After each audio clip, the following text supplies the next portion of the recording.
My mom would be at all my sporting events. Let's say I was playing football, okay?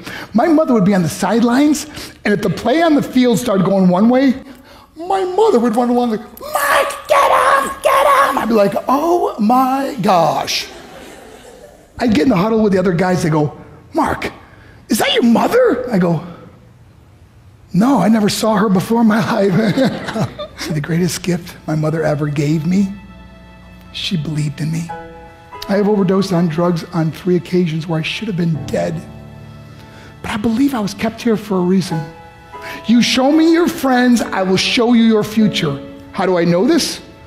I hung out with losers, and I became the biggest loser of them all because I gave up everything I dreamt about as a little boy because of who I chose to surround myself with.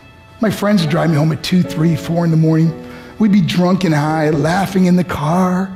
We'd pull up in front of my house in New York. They go, Mark, the light's on. I go, oh man, my mother's up. See, my mom wouldn't go to bed until she knew her son was still alive. I'd walk in, she'd say, hi, Mark, how was your night? I go, it was good, Mom, I'm just gonna go to bed. She goes, can I talk to you for a minute? I go, Mom, I'm tired, I'm just gonna go to bed. She goes, Mark, I haven't seen you all day and all night. Can I please talk to you? I said, man, just leave me alone. You bug me. I'd slam my bedroom door on the one person who believed in me.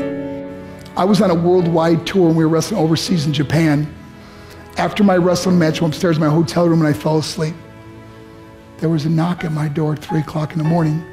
I got out of bed and I looked through the safety window and I could see it was a Japanese promoter. So I opened the door and he said, Mark, you need to call home. There's been an emergency. I went and got on the hotel room phone. I called back to the United States and said, hey, what's going on? They said, Mark, I don't know how to tell you this. I said, just tell me what happened. All of a sudden they started crying. They go, Mark, I can't tell you. I said, just say it. They said, Mark,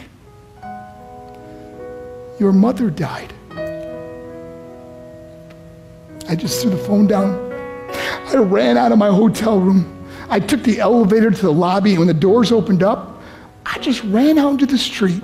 I mean, there was no cars, there was no people. It was 3 o'clock in the morning. And I walked down the middle of a street in Hiroshima, Japan, and I remember looking up and just saying, Mom, I am so sorry. I flew home for her funeral, and I was so nervous to walk up to her casket, so I just stood way in the back. And I kept looking from a distance. I kept thinking to myself, Mom, please wake up. Please get up. And then I finally got the nerve to walk up to her. And as I got closer, I could see my mom for the first time. I mean, she was so beautiful. She was dressed in white. I mean, she looked like an angel. And I just stood over and I said, Mom, you are my hero. Everything I am, everything I hope to be was because of you. You loved me so much. You gave me a life. You're the only one that ever believed in me. How did I repay her? By getting drunk, by getting high, by getting stupid, by hanging out with losers. For what? All she ever wanted to do was talk to me. I wish I could talk to you now, Mom. I wish you could see what I'm doing. Why couldn't I have been a better son? We are defined by our choices. But if you surround yourself with people involved in drugs and alcohol and pills, it's a dead end. I'm not here to preach to you. I'm here to tell you I lived that life. It leads to broken hearts, broken relationships, broken dreams, and death. For what? To get high? If you have a mother or a father, when you go home, tell them how much you love them.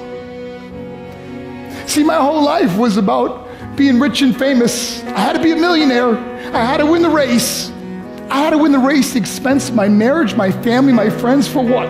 To be all alone in the world? I learned what is truly important, and that is how precious this gift of life is, and our families, and how quickly it can be taken away. See, I no longer live in time. I live in moments. See, it's not what's in your pocket that matters. It's what's in your heart that truly matters. Love Love is just a word until somebody comes along and gives it meaning. You're the meaning.